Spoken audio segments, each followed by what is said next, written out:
Hi everyone, my name is Nate and you are watching WASD 20. In this video, we're going to be talking all about D&D 2024, the new Player's Handbook and rules revisions. We'll be talking about what it is and who it's for. If you haven't already made up your mind, I hope that you'll leave this video with a better idea of whether or not this is for you.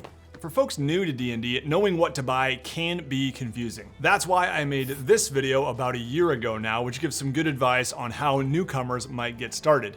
And if you're new, I still stand by everything in there. I still think the starter boxes are a really good way to go for new groups, and here in January 2025, there isn't a starter set yet for the new rules. Now, new rules you say? Yes, the 2024 core books have been released. Well, at least the Player's Handbook and the Dungeon Master's Guide, and the new Monster Manual is coming very soon at time of filming. The release of new books can make things confusing for newcomers, and for folks who already have a bunch of the 5th edition stuff, you might be wondering how the new books fit in, or if you should buy them. So let's talk. First off, is this actually a new edition of D&D? I'm gonna say no on this. The rules changes are minor enough that I wouldn't call it that. There are some differences, and I will summarize some of them, but the new 2024 Player's Handbook is actually fully backwards compatible with the 5th edition books that were released between 2014 and 2024. This is not a hard reset. And while this book does replace the 2024 Player's Handbook, it is a rule set all in itself. All of the 5th edition adventures you have will work with this rule set without any conversions needed.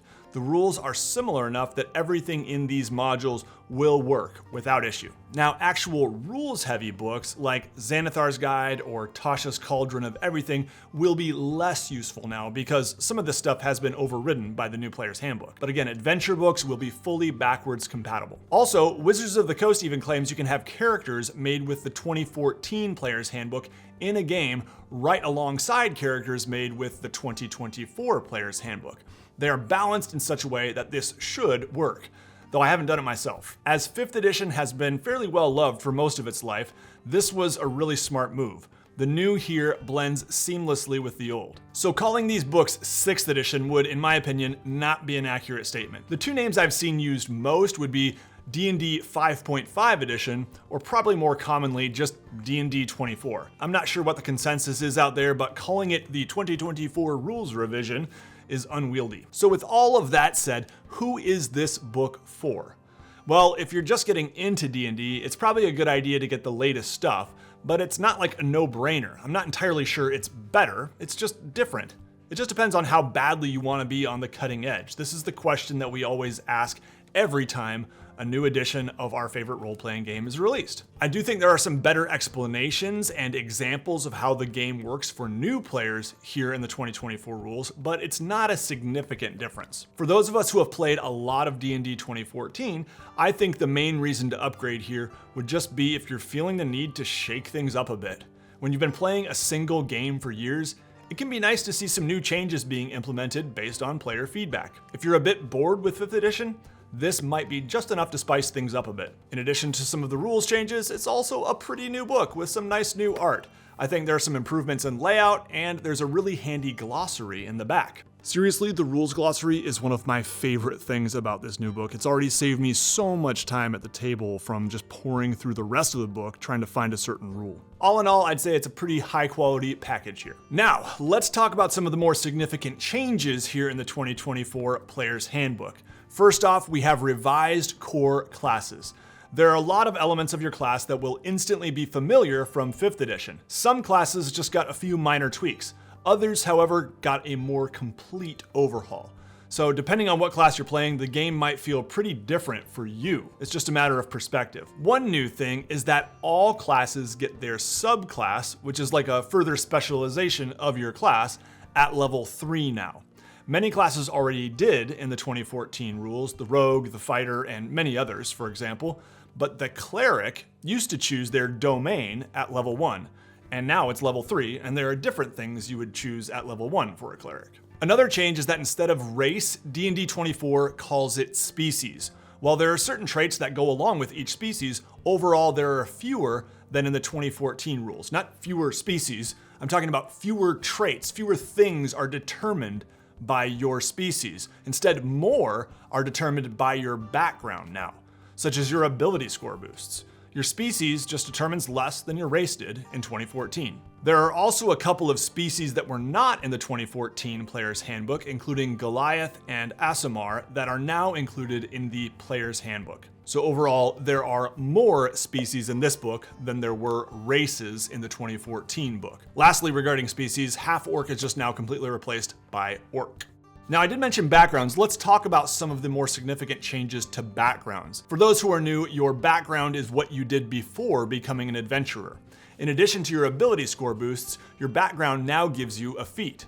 Feats are a special feature for a character that are emphasized more overall in these 2024 rules. There are also more feats now that have prerequisites. There are origin feats that you can get at first level, but general feats you can't get until level 4, and there are others that you can't get until even higher levels. One of the completely new things in D&D 24 is weapon mastery, and it has potential to change combat quite a bit. Only martial classes get weapon mastery from what I can tell, and if you have mastery with a certain type of weapon, it enables you to use the listed mastery property for that weapon. So for example, if you have weapon mastery with spears, every time you attack with a spear, you can use its mastery property, which is called sap. The sap property states that when you hit a creature with this weapon, the creature will have disadvantage on its next attack roll. While these aren't overly complex, when you add a new element like that, it does add some complexity to the game overall.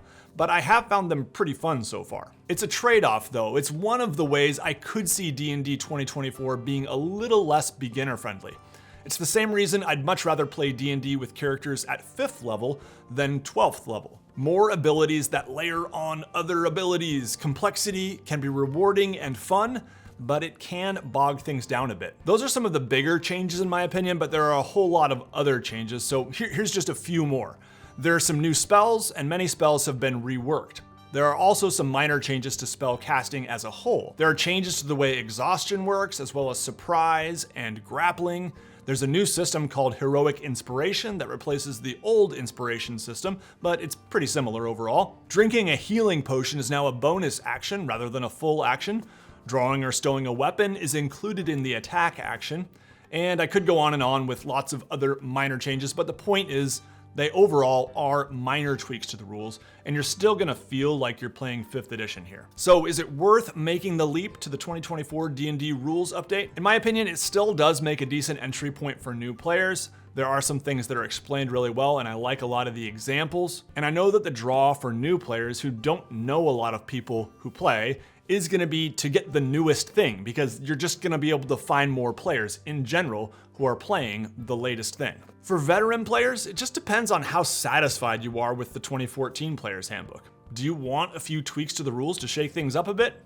Then I think it's probably worth checking out. Otherwise, there's nothing wrong with skipping these books. If the new books are compatible with old adventures, I can't imagine that new adventures that are gonna be released in the next coming years aren't going to be compatible with the old 2014 Player's Handbook. It just makes sense that those things are gonna work very well together. It should be pretty seamless. So if you're happy with your 2014 Player's Handbook, I wouldn't feel much pressure to get the updated one. But hey, if you have thoughts on the 2024 Player's Handbook, I would love to hear from you as well. Just leave them down in the comments below.